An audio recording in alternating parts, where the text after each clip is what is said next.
So we have yet to talk about trigonometric functions. And so here we are finally talking about trigonometric functions. I mean, you knew where we were going, but let me give you another riddle before we start.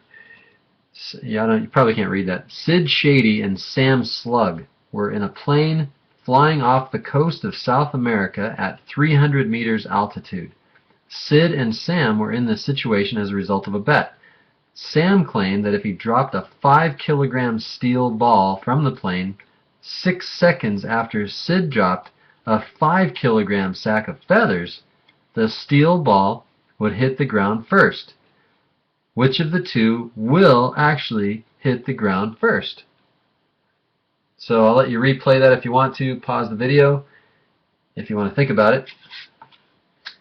The answer is neither. Since they are flying off the coast of South America, both objects will hit the ocean. That's kind of a lame one. I agree. Wah, wah, wah. There you go. So here we go, getting started with the sine and cosine.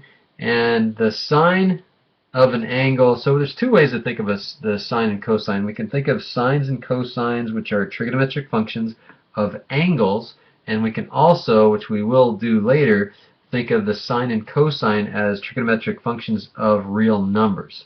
Okay, so when we're going to start with the unit circle, so we're involving the sine and cosine of angles and how they relate to the angle measures around the unit circle. So all that being said, let's go ahead and construct a 30-degree angle, so somewhere like that, 30-degree angle. And so hopefully you're with me here. If you haven't drawn your circle yet, you'll probably want to do that. So pause the video and do that if you haven't done that. And if we... Oh, that's my son. No, that's not my son. Okay. So if we continue with this, we can make a right triangle here.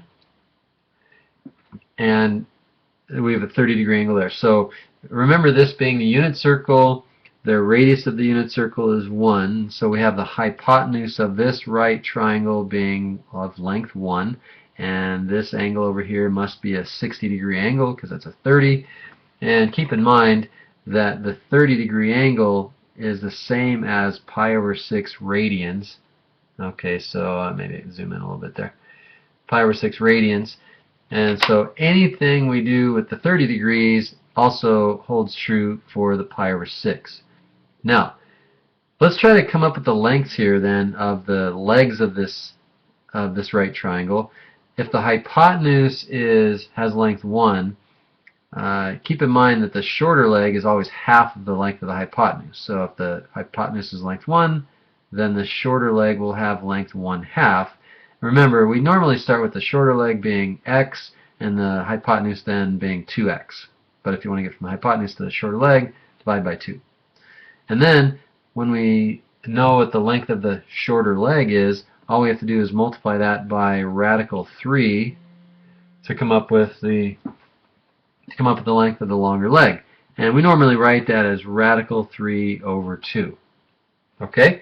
So we've generated the lengths of the legs of this right triangle, and by generating the lengths of the legs, we can come up with the actual coordinates of that point right there on the unit circle, okay, which is at the 30-degree mark on the unit circle. And the coordinates of that point are radical 3 over 2, comma 1/2. Okay, so we have the coordinates of that point on the unit circle. We could also do the same thing for this point up here at the 60-degree mark. And let me just do this while we're talking about it, okay? The 60-degree mark, if we just kind of mentally think, all right, there's a right triangle here, that's a 60-degree angle, that's a 30-degree angle there. The length of the hypotenuse is still 1, and so therefore the lengths of these legs, the horizontal leg and the vertical leg, are just going to, we're going to flip-flop these measures right here. Because remember, the shorter leg of the right triangle is 1/2, and the longer leg of the right triangle then would be radical 3 over 2. And so therefore, the coordinates of this point right here on the unit circle at the 60-degree mark would be 1/2 comma, radical 3 over 2. If you need to replay that, please do, so you understand where these numbers came from. The circle here on the bottom of my page is the one we're going to generate the 45-degree angle measures for. But that being said, what we have not talked about yet is this thing called SOHCAHTOA. And maybe you have heard of that before. If you have heard of that before, then you are ahead of the game here.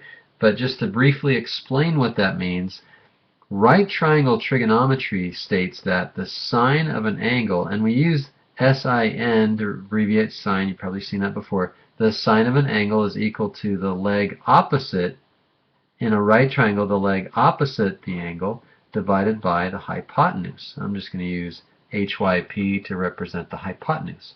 Okay, and the cosine of the angle is equal to the leg, see we have SOH, sine is equal to the opposite over the hypotenuse.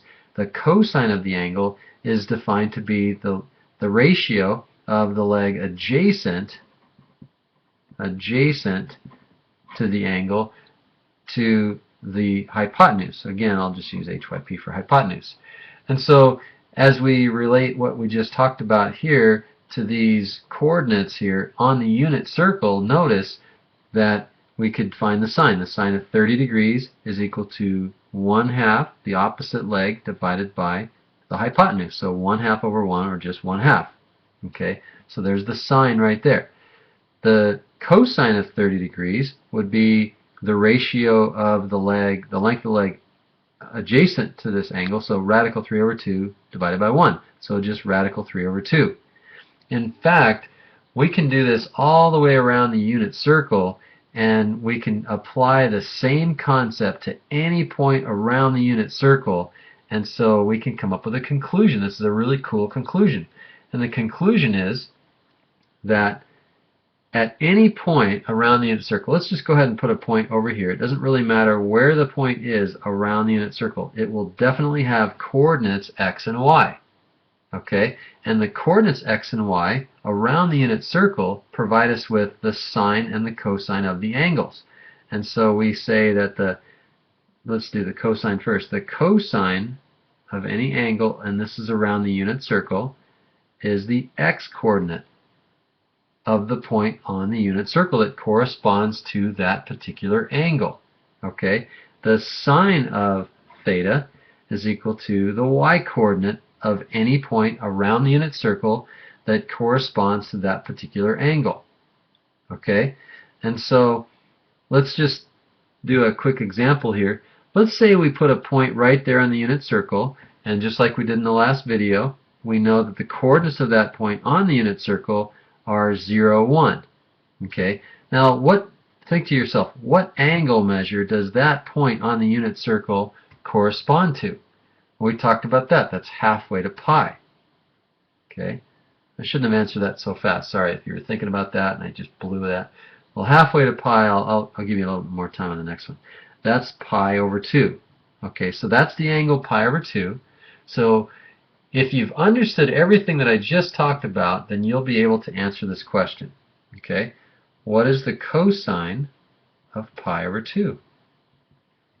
Now I'm going to pause. I'm not going to pause very long because you could pause me also.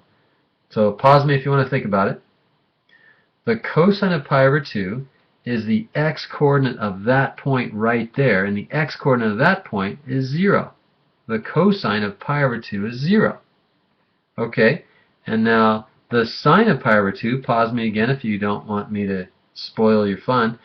Sine of pi over 2 is the y-coordinate of that point right there on the unit circle. Okay, so the sine of pi over 2 is equal to 1.